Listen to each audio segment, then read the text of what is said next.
शुभ संध्या प्रिय मित्रों। तो हम आपके साथ अपनी रोमांचक यात्रा को जारी रखते हैं ऑस्टियोचोंड्रोसिस, दर्द और विभिन्न बीमारियों की दुनिया में। तो दोस्तों, YouTube रिसीवर के सामने आराम से बैठ जाइए और हम शुरू करते हैं।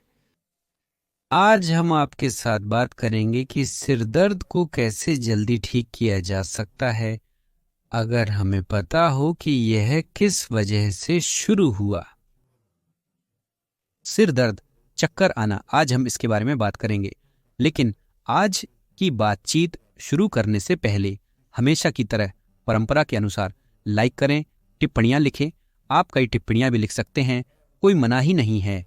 कई टिप्पणियां जैसे आपको पसंद आए, कई लाइक 5-6, इस तरह से भी अलग अलग अकाउंट से लाइक करें और टिप्पणियां भी अपने दादी के अकाउंट से, पड़ोसी के अकाउंट से भी लिखें। अच्छी टिप्पणियां लिखें, बुरी टिप्पणियां अपने पास रखें। तो देखिए, यहां गर्दन की लंबी मांसपेशी है। शक्तिशाली मांसपेशी पर पूरी गर्दन टिकी होती है। चाकू से काटने पर सिर नहीं गिरेगा क्योंकि वह दूसरी मांसपेशी पर टिका होता है। दोनों को काटने पर ही सिर गिरेगा। हाथों से उठाना या कॉलर पहनना होगा। इसलिए इस मांसपेशी की कमजोरी सिर की स्थिति को बनाए रखने में कठिनाई पैदा करती है। इसके कारण हम गर्व से आगे देख सकते हैं। लेकिन क्योंकि हमारी जिंदगी आपके साथ कठिन है, हर समय विभिन्न खबरों का पालन करना, उदाहरण के लिए इंस्टाग्राम में जो रूसी संघ के क्षेत्र में प्रतिबंधित है, या अनुमत अच्छे सामाजिक नेटवर्क जैसे वकांटेक्टे और ओडनोक्लासनिकी, हम आपके साथ लगातार बैठते हैं। कुछ नया जानने के लिए हमें निगरानी करनी पड़ती है और सिर की स्थिति ऐसी होती है। लेकिन हमारे पूर्वज भी हमसे बेहतर नहीं थे। वह हमेशा किताबें पढ़ते थे, अखबार पढ़ते थे। उनके लिए भी यह स्थिति अजीब नहीं थी, लेकिन उन्होंने इतना समय नहीं बिताया। वे इस स्थिति में नहीं रहते थे। हम इस जोखिम के अधिक शिकार होते हैं, इसलिए हमारी गर्दन की लंबी मांसपेशी बदल गई है। यह वैसी नहीं है जैसी पहले थी। हमारे दादा दादी कभी कभी सितारों की ओर देखते थे। वे मौसम का अनुमान लगा सकते थे, लेकिन हम केवल नीचे देखते हैं, फर्श की ओर। ऊपर नहीं देखते, जाले नहीं देखते। मांसपेशी बचपन से ही कमजोर हो जाती है। छोटी, पतली, खिंची हुई, दुबली हो जाती है। यहां फाइब्रोसिस के भाग दिखने लगते हैं। फाइब्रोसिस यह है अगर मांसपेशी स्वस्थ है, उसमें निम्साय मांसपेशी ऊतक होता है, खून से भरा होता है, टेंडन और अच्छे फैसिया भी होते हैं। फाइब्रोसिस एक संयोजी ऊतक है, जैसे निशान ऊतक। यह मांसपेशियों में लगातार चोट लगने पर उत्पन्न होती है। संग्रहित, यह मांसपेशी की कार्यक्षमता को बाधित करता है, जिसके कारण वह अपनी लोच खो देती है। लगातार स्थिर भार के कारण जब सिर आगे की ओर झुका होता है, तो गर्दन भी इसकी आदत डाल लेती है। उसके लिए आगे की ओर झुकना अधिक सामान्य हो जाता है, बजाय किसी अन्य स्थिति के। ज्यादा समय अगर हम इस तरह की स्थिति में बिताते हैं, तो गर्दन भी इसके अनुकूल हो जाती है। उसके लिए गर्दन की सभी मांसपेशियां उसे इस स्थिति में बनाए रखने लगती हैं। वे इस तरह काम करने की कोशिश करते हैं कि इस स्थिति को बनाए रखने में कम से कम ऊर्जा खर्च हो। इस दौरान यहाँ की मांसपेशियां छोटी होती हैं। देखो, मैंने यहाँ इस मांसपेशी को चिह्नित किया है। यह अग्रिम स्केलिन मांसपेशी है। यह पसली से जुड़ी होती है, लेकिन जैसा कि आप समझ सकते हैं, अगर अग्रिम है तो पीछे भी है और बीच में भी है। लेकिन अभी वे हमें दिलचस्पी नहीं रखते। हमें यहाँ अग्रिम दिलचस्पी है, यह यहाँ है, और गर्दन का लंबा विस्तारक। ये दो मांसपेशियां जब हम आपके साथ सिर झुकाते हैं, फोन देखते हैं, वे एक निश्चित तरीके से काम करती हैं। यह मांसपेशी छोटी हो जाती है और यह मांसपेशी लंबी हो जाती है। ताकि हमारे लिए इसे और अधिक आरामदायक बना सके। इस दौरान क्या होता है? दो बुरी बातें होती हैं। जब लंबी गर्दन की मांसपेशी लंबी हो जाती है और पहले से ही लंबी मांसपेशी और लंबी हो जाती है, तो ये छोटी गर्दन की मांसपेशियां, देखिए यहां ये समूह भी मांसपेशियां हैं, लंबी गर्दन की मांसपेशी भी, ये समूह, इसमें कई मांसपेशियां शामिल हैं। और यहां इन मांसपेशियों के बीच यहां एक तिरछी मांसपेशी है, यह भी हमारे लिए महत्वपूर्ण होगी। रीढ़ की धमनी मांसपेशियों के बीच से गुजरती है, देखिए इसकी कैसी है। यहां यह एक चैनल में जाती है जो गर्दन की हड्डियों के पार्श्विक प्रक्रियाओं से बना होता है। देखिए यह सीधे अंदर है और यह यहां मोड़ बनाती है और इस जगह पर तिरछी मांसपेशी होती है, निचली तिरछी मांसपेशी। यह अपने संक्षेपण के समय ग्रीवा तंत्रिका और रीढ़ की धमनी को एक साथ दबा और उत्तेजित कर सकती है। आपके लिए मैंने भी तैयारी की है, देखिए यहां देखिए, ये रीढ़ की धमनी है, यह यहां से जाती है, इस तरह से जाती है सीधे अंदर। यहां स्केलिन मांसपेशी की भी चर्चा होगी। यहां यह गर्दन के छोटे विस्तारक के बारे में है। यह मांसपेशियों में से एक है और जब गर्दन के छोटे विस्तारकों में संकुचन होता है तो यह उसके चारों ओर प्रकट होता है। कानों में शोर हो सकता है, सिर दर्द हो सकता है। सिर दर्द अक्सर यहां होता है, जैसे कि गर्दन यहां से शुरू होती है और यहां तक जाती है, सीधे आंखों तक, माथे तक। इस तरह का दर्द यहां तक जाता है। वर्टेब्रोबैसिलर अपर्याप्तता के लक्षण निम्नलिखित रूप में प्रकट हो सकते हैं। आंख भी दर्द कर सकती है। सब कुछ इस वजह से कि इस जगह पर गर्दन का छोटा विस्तारक और रीढ़ की धमनी दबने लगती है। चक्कर आना हो सकता है। यह इस रूप में प्रकट हो सकता है कि आंखों के सामने अंधेरा छा जाता है। चलने में लड़खड़ाहट हो सकती है। जब हम सिर घुमाते हैं तो भी लड़खड़ाहट या आंखों के सामने अंधेरा छा सकता है या गिर सकते हैं। उदाहरण के लिए होश खो सकते हैं, फिर से उठते हैं, सिर घुमाते हैं, गिर जाते हैं, सिर ऊपर उठाते हैं, तब भी होश खो सकते हैं। यह सब इन मांसपेशियों के संकुचन और ऐंठन से जुड़ा हुआ है। वे हैं क्योंकि उनकी बड़ी मांसपेशी सही से काम नहीं कर रही है। यह वह है जो पीछे है, यह वह है जो आगे है, सामने की स्केलिन मांसपेशी। और जब यह छोटी हो जाती है तो यह गर्दन के विस्तारक को पूरी तरह से काम करने नहीं देती। इसके अलावा इसका छोटा होना, देखिए यह यहां भी है, यह यहां स्थित है। और कुछ मामलों में जब रीढ़ की धमनी रीढ़ की नली में थोड़ी ऊपर चली जाती है और तब स्केलिन मांसपेशियां दबा सकती हैं, लेकिन यह अमूमन नहीं होता। इसके छोटे हो जाने से और गर्दन को सीधा नहीं रखने की वजह से अधिक समस्याएं होती हैं। आदत बन जाती है सिर को आगे की ओर रखने की। और यहां देखिए रीढ़ की हड्डी से नसों की जड़ें निकलती हैं और जब यह छोटी हो जाती है तो जैसा हमने पिछली बार बात की थी, छोटी छाती की मांसपेशी हमारे संवहनी तंत्रिका बंडल को दबा देती है और हमारे हाथ सुन्न हो जाते हैं। वही चीज ये स्केलिन मांसपेशी देख रहे हैं। ये छोटी हो जाती है, ये सभी नसें, ये हमें दबाती है। यहां वे एक साथ हैं। देखिए ये छोटी छाती की मांसपेशी और सामने की स्केलिन मांसपेशी है। खैर, ऐसा होता है कि एक छोटी हो जाती है और कभी कभी दोनों एक साथ छोटी हो जाती हैं और भी ज्यादा। यह निरंतर हो सकता है, परंतु अधिकतम हाथों में।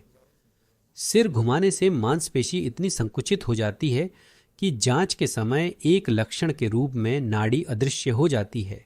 आप इससे खुद जांच सकते हैं, या अगर आपके पास घर पर टोनोमीटर है तो आप ऐसा परीक्षण कर सकते हैं। हाथ पर दबाव मापें, फिर सिर घुमाएं और फिर से दबाव मापें और देखें कि सिर घुमाने पर दबाव बदलता है या नहीं। सिर को एक तरफ घुमाएं फिर दूसरी तरफ, क्या दबाव में बदलाव होगा या नहीं। अगर यह मांसपेशी अग्रिम स्केलिन मांसपेशी छोटी हो जाती है तो सिर घुमाने पर दबाव बदल जाएगा। अगर आपके पास टोनोमीटर नहीं है तो आप नाड़ी से देख सकते हैं। अगर बहुत छोटा हो जाता है तो सिर घुमाने पर नाड़ी गायब हो सकती है। ऐसे मामले भी होते हैं। अगर आपके पास कुछ ऐसा है तो टिप्पणियों में लिखें। पल्स मापने की कोशिश करें, सिर घुमाएं, दबाव मापें और लिखें क्या कोई अंतर होगा या नहीं। अगर होगा तो अंत तक देखें। मैं आपको दिखाऊंगा कि स्केलिन मांसपेशी के साथ क्या करना है। ये लो, तो सब समझ गए है ना? आगे सीढ़ियां हैं, पीछे गर्दन सीधी करने वाला। अब क्या करें? अभी हमें गर्दन की स्थिति को बहाल करना है ताकि हमारी रीढ़ की धमनी न दबे, हमारी ग्रीवा तंत्रिका न दबे और इन मांसपेशियों के बीच संतुलन बनाए रखना है। हमें पीछे की मांसपेशी को मजबूत करना और आगे की को लंबा करना है। लेकिन समस्या यह है कि यह मांसपेशी कमजोर है और इसमें तनाव के क्षेत्र, ट्रिगर पॉइंट्स और फाइब्रोसिस हैं जिन्हें हटाना होगा। इसके लिए सबसे अच्छा है विशेष रूप से लंबे एक्सटेंडर्स के लिए विकसित किए गए उपकरण का उपयोग करना।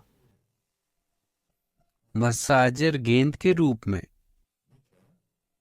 वह ऐसा दिखता है। हम गर्दन की नहीं बल्कि लगभग कंधे के निचले किनारे से शुरू करते हैं। वहीं से गर्दन का विस्तारक शुरू होता है। कंधों के बीच में जो भी दर्दनाक जगह मिले, रीढ़ की हड्डी के पास, सब कुछ बिना दया के, लेकिन बहुत जोर से नहीं, सावधानी से काम करें। दर्दनाक बिंदु मिला, उस पर दबाव डालें, पकड़ें।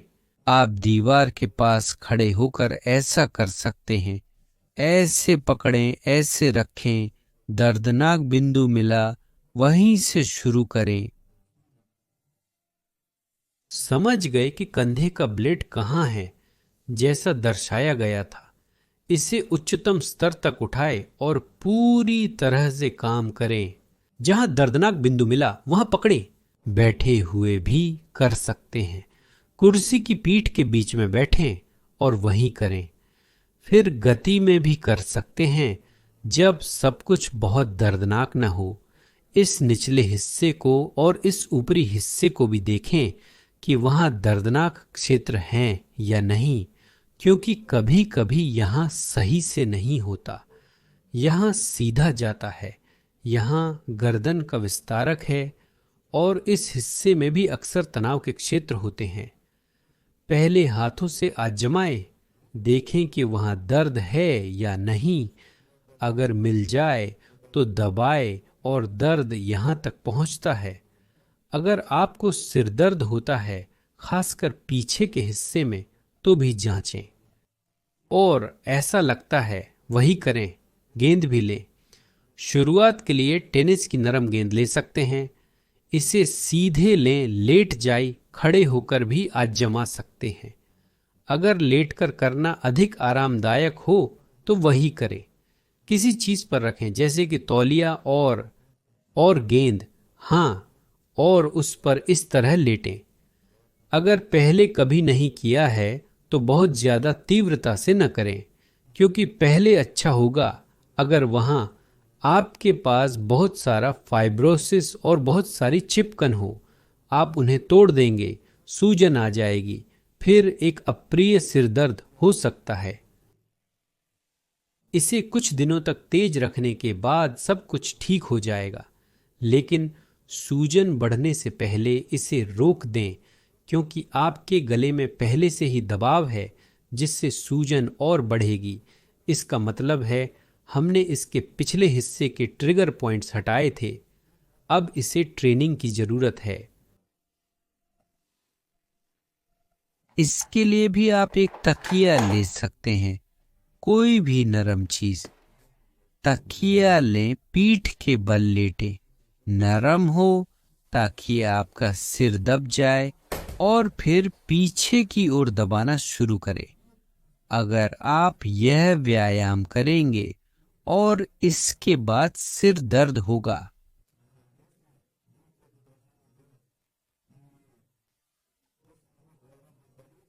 आप खुद दबाव को नियंत्रित करते हैं। 100% नहीं, लगभग 50% ताकत से दबाएं और थोड़ी देर तक बनाए रखें। 3 सेकंड तक दबाएं, फिर धीरे धीरे छोड़ें, अचानक नहीं। दबाएं, रखें रखें रखें और फिर छोड़ें। दाएं और बाएं विस्तारक को भी प्रशिक्षित कर सकते हैं। सिर घुमाएं, पर नाक एक दिशा 45 डिग्री में देखें। और वही चीज करें, नीचे की ओर दबाएं। आप दबाते हैं, धीरे धीरे दबाएं, ज्यादा ताकत की जरूरत नहीं है, अधिकतम से लगभग 50%, और फिर आराम दें।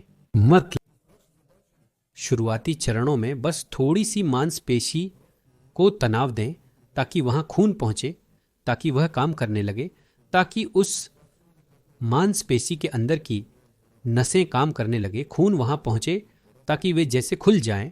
एक तरफ से आप ऐसा करते हैं, दूसरी तरफ से इस तरह से आप मांसपेशी को थोड़ा सा पंप करते हैं कि आगे कैसे लौट देना है। ये हम बाद में बात करेंगे। मतलब अभी हम उसे ठीक कर रहे हैं जो बिल्कुल खराब था, बिल्कुल काम नहीं कर रहा था। शुरुआती चरणों में इस व्यायाम को 5 से 10 बार एक सेट में करना पर्याप्त होगा और लगभग 3 सेट करना पर्याप्त होगा। अगर आप इसे सीधे स्थिति में और मोड़ के साथ करते हैं तो शुरुआत में हर स्थिति में 2 सेट करना पर्याप्त होगा। अब हमारे पास स्केलिन मांसपेशी बची है जो यहाँ सामने है। इसके अलावा यह सिरदर्द पर भी बहुत प्रभाव डालती है। मांसपेशी के संकुचन के कारण सूजन विकसित होती है और चेहरे पर भी सूजन हो सकती है। अगर इस मांसपेशी का संकुचन छोटे पेक्टोरल मांसपेशी के संकुचन के साथ होता है तो यह यहाँ हंसली के ऊपर होता है। इसीलिए अगर आप इसे ठीक कर लेते हैं तो आपको एक सौंदर्य प्रभाव भी मिलेगा। चेहरे से सूजन कम हो जाएगी। अगर आपको चाहिए तो दूसरी ठुड्डी भी थोड़ी कम हो जाएगी। यह सब आपकी मदद करेगा। शुरुआत के लिए स्केलिन मांसपेशी को ढूंढना सीखना होगा। अगर आप सिर को एक तरफ घुमाते हैं और थोड़ा झुकाते हैं तो यहाँ आपकी स्टर्नोक्लेडोमास्टॉइड मांसपेशी तनाव में आएगी जो काफी बड़ी होती है। यहाँ वह तनाव में आई है और आपने इसे उंगलियों से थोड़ा पीछे पाया है। इसके संबंध में आप एक हलचल करते हैं और इसके ठीक पीछे कुछ पाएंगे। ऐसी कठोर चीज, और यह आमतौर पर एक अधिक घनी मांसपेशी होती है। उसकी टोन पेक्टोरल क्लेविकल एक्रोमियन की तुलना में अधिक मजबूत है। ये सामने की पार्श्व मांसपेशी होगी। आप पहले उस पर अपनी उंगलियां रखें। आप महसूस कर सकते हैं कि इसका ऊपरी किनारा कहाँ है। नीचे नीचे नीचे नीचे उंगलियों से निचला किनारा महसूस करें। यह यहाँ निचली पसली पर स्थित है।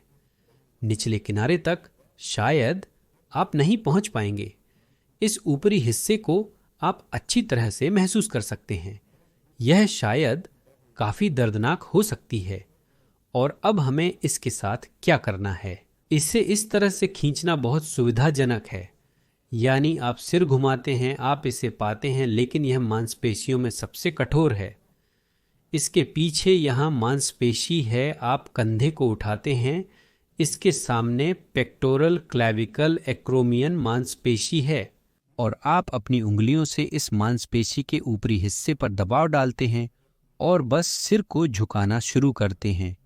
आगे देखें, सिर को झुकाएं, कान को झुकाएं, एक नीचे दूसरा ऊपर।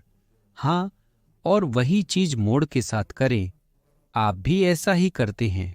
मांसपेशी को पकड़ें और इस तरह झुकना शुरू करें, लेकिन मांसपेशी पर हल्का दबाव डालें।